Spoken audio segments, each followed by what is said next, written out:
Hello पिलामाने Odisha जिकर आज हम गोटे इंपोर्टेंट एमसीक्यू को डिस्कशन करे छुआ।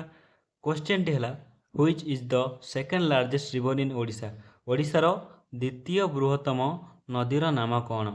ऑप्शन नंबर ए होची बैतरणी, बी होची ब्राह्मणी, सी होची महानदी, डी होची सुवर्णरेखा। ऑप्शन नंबर बी है करेक्ट आंसर कौन ना ब्राह्मणी। एबे तुम मन क्वेश्चन आस ब्राह्मणी तो कौटी बाहर ना ब्राह्मणी दुईटा नदी अच्छी दुईटी कौन अच्छी ना नदी अच्छी गोटे आसला शंख गोटे आसला शंख आ गोटे कौन आसला ना साउथ कोएल आ गोटे आसला कौन ना साउथ कोएल। ये शंख साउथ कोएल मिसिकी ओडिशार सुंदरगढ़ जिले में राउरकेलार बेद व्यास गोटे स्थान अच्छी कौन अच्छी बेद व्यास से स्थान में ब्राह्मणी नदीर उत्पत्ति होती। शंख नदी आसला साउथ कोएल आसला मोर जिला बेद व्यास सृष्टि कला ब्राह्मणी नदी। आ ब्राह्मणी नदीर लेंथ केते ना ब्राह्मणी नदीर लेंथ होची लेंथ ऑफ ब्राह्मणी रिवर होची 799 किलोमीटर। केते किलोमीटर ना 799 किलोमीटर है। आउ ओडिशार यार लेंथ केते ना ओडिशार यार लेंथ होची ना 541 किलोमीटर। जानि पारल पिला माने।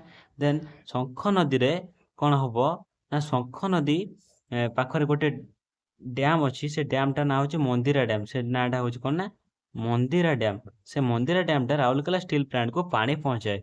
तब आसला तुम मन प्रश्न आसो महानदीटा महानदीर लेंथ केते महानदीर लेंथ हूँ 858 किलोमीटर। आउ ओडिशार यार लेंथ केते ना 494 किलोमीटर। जानिपार तो ओडिशार फास्ट बृहत्तम नदी हूँ महानदी, सेकेंडटा हूँ ब्राह्मणी, तृतीय हूँ सुवर्णरेखा। तार लेंथ केते ना 395 किलोमीटर। आ बैतरणीर लेंथ केते ना 365 किलोमीटर। जानिपार पिला माने। तो थैंक यू पिला माने। चैनल को सब्सक्राइब करदेव। धन्यवाद।